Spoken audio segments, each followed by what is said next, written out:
മനസ്സാക്ഷിയെ മറയ്ക്കുവാൻ സാധ്യമല്ല. 139 സങ്കീർത്തനം 1 മുതൽ 24 വരെ. ധ്യാനത്തിനായിട്ട് 1-ാം വാക്യം. യഹോവേ, നീ എന്നെ ശോധന ചെയ്ത് അറിഞ്ഞിരിക്കുന്നു. ഞാൻ ഇരിക്കുന്നതും എഴുന്നേൽക്കുന്നതും നീ അറിയുന്നു. എൻ്റെ നിരൂപണം നീ ദൂരത്തു നിന്ന് ഗ്രഹിക്കുന്നു. ഒരിക്കൽ ഒരു സ്പെയിൻകാരൻ തൻ്റെ വേലക്കാരൻ പയ്യൻ്റെ കൈവശം ഒരു കുട്ടയിൽ കുറേ അത്തിപ്പഴം ഒരു സ്നേഹിതൻ്റെ വീട്ടിൽ കൊടുത്തയച്ചു.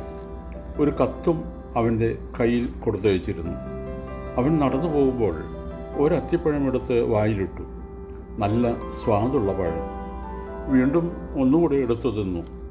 അങ്ങനെ അങ്ങ് ചെന്നപ്പോഴേക്കും ആ അത്തിപ്പഴം മുഴുവൻ അവൻ തിന്നു തീർത്തു. ഒടുവിൽ ആ കത്ത് മാത്രം തൻ്റെ യജമാനൻ്റെ സുഹൃത്തിനെ അവൻ ഏൽപ്പിച്ചു. എന്തിനേറെ പറയുന്നു, അവൻ അത്തിപ്പഴം തിന്നത് കണ്ടുപിടിക്കപ്പെട്ടു. അവന് നല്ല ശിക്ഷയും കിട്ടി. വീണ്ടും ഒരിക്കൽ ആ പയ്യൻ്റെ കയ്യിൽ ഒരു കത്തോടുകൂടി കുറേ അത്തിപ്പഴം പഴയ സുഹൃത്തിൻ്റെ വീട്ടിൽ കൊടുത്തയച്ചു. ഒന്നാം തരം അത്തിപ്പഴം. അവന് കൊതി വന്നു. പക്ഷേ പണ്ട് കിട്ടിയ അടിയുടെ കാര്യം അവന് ഓർമ്മ വന്നു. താൻ അത്തിപ്പഴമെടുത്ത് തിന്നുന്നത് അന്ന് കയ്യിലുണ്ടായിരുന്ന ആ കത്ത് മാത്രമേ കണ്ടിരുന്നുള്ളൂ. ആ പയ്യൻ ഓർത്തു.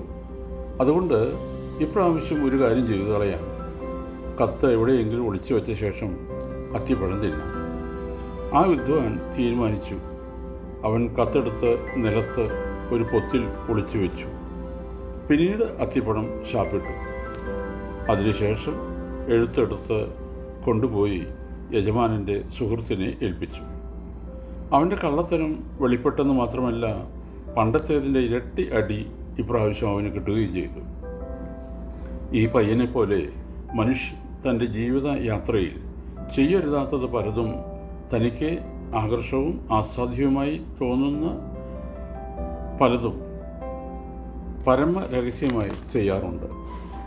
നല്ല സ്വാദുള്ള അത്തിപ്പഴത്തിൽ കൊതിപൂണ്ട് ആരും കാണാതെ അത് ഭക്ഷിക്കുന്നു. പക്ഷേ മനസാക്ഷിയാകുന്ന കത്ത് തൻ്റെ കയ്യിലുള്ള കാര്യം ഓർക്കാതെയാണ് അപ്രകാരം ചെയ്യുന്നത്. എന്നാൽ എത്ര തന്നെ മൂടി വച്ചാലും അത് വെളിച്ചത്ത് വരിക തന്നെ ചെയ്യും. തോമസ് ഫുള്ളർ എന്ന എഴുത്തുകാരൻ ഉദ്ധരിച്ചിരിക്കുന്ന ഈ പ്രസ്തുത കഥ ഓരോ മനുഷ്യനെയും സംബന്ധിച്ചുള്ള നിത്യ യാഥാർത്ഥ്യം വ്യക്തമാക്കുന്നു. മനസാക്ഷിയാകുന്ന കത്തിൻ്റെ മുമ്പിൽ നിന്ന് ആർക്കും ഒഴിഞ്ഞു മാറാൻ സാധ്യമല്ല. ചെയ്യരുതാത്തത് ചെയ്തുപോയി എന്നുള്ള അപരാധബോധം പലരെയും രോഗികളാക്കി തീർക്കുന്നു. ചിലർ മനോരോഗികളായും പരിണമിക്കുന്നു. ഇക്കാലത്ത് ഇങ്ങനെയുള്ള അസംഖ്യം രോഗികളെ കാണാൻ നമുക്ക് കഴിയും. പക്ഷേ രോഗം എന്താണെന്ന് കണ്ടുപിടിക്കാതെയുള്ള ചികിത്സയാണ് പലപ്പോഴും നടക്കാറുള്ളത്. എത്ര വലിയ അപരാധവും ക്ഷമിക്കുന്ന ദൈവ സ്നേഹത്തിൻ്റെ മുൻപിൽ വിനയാന്വിതനായി അടുത്തു ചെല്ലുക മാത്രമാണ് മനസാക്ഷിയിൽ എഴുതപ്പെട്ടിട്ടുള്ള നമ്മുടെ അപരാധങ്ങൾ തുടച്ചു നീക്കുവാനുള്ള ഏക മാർഗം. അപരാധബോധം നമ്മിൽ ഉളവാക്കിയിട്ടുള്ള സകല രോഗങ്ങളെയും സുഖപ്പെടുത്തുന്ന ഔഷധവും അതുമാത്രമാണ്. ഓർക്കണമേ, ഹൃദയം പ്രവർത്തിക്കുന്നില്ലെങ്കിൽ നാവ് വൃഥാ ജോലി ചെയ്യുന്നു.